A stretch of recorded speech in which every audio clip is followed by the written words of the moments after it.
today I'm going to show you how I made this vanilla bean cake. For the cake batter, you're going to need 3 cups of all-purpose flour, 3 cups of granulated sugar, 2.5 teaspoons of baking powder, and 1 teaspoon of salt. Then mix it on low for about 30 seconds. You can also use a hand mixer as well if you prefer that way. Once your dry ingredients are all combined, you can start adding your 1 cup of unsalted butter room temperature. And we're going to mix the mixture on low speed until the mixture looks like moist sand. Once it's all combined, you can add in your 1 cup of egg whites room temperature. I used an egg white carton, but you can also use 7 eggs to make 7 egg whites if you prefer that way. Once you're mixing your egg whites, the batter should start looking thick at this point, but it's also important to scrape your bowl as needed. Once it's all combined and scraped, add in your 1.5 cups of room temperature sour cream, 2 tablespoons of vegetable oil, and 1 tablespoon of vanilla bean paste. Then mix all the ingredients until it's all well combined. If you want to add some gel paste or food coloring, this is the part where you should do it now. Scrape your bowl one more time. Grease in your 3 8-inch cake pans with non-stick spray,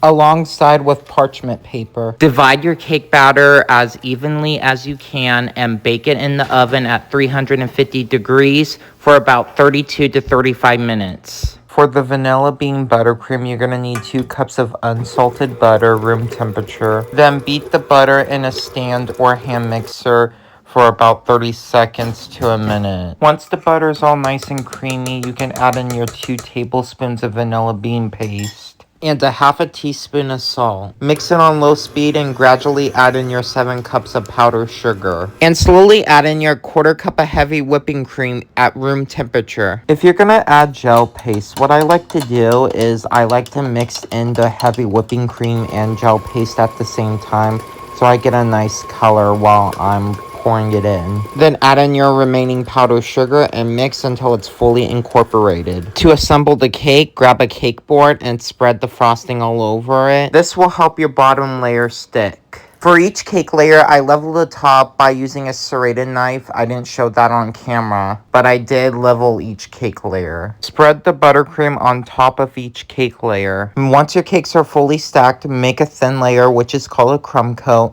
and put it in the freezer for about 15 minutes so it hardens. Once your cake is fully stabled, you can finish on covering your cake. For the decorating, I'm using a Wilton 1M tip to pipe the top of the sides, but you can use any tip you want. And for the finishing part, I'm adding some sprinkles on the sides, and I'm also going to put some on top as well to give it a little bit more color. Thank you guys so much for watching this tutorial on how I made this vanilla bean cake. It's so tender and moist, and I highly recommend to give this cake a try. It is so good. Don't forget to subscribe to my channel and follow me on Instagram and TikTok, and I'll see you guys again next time. Bye.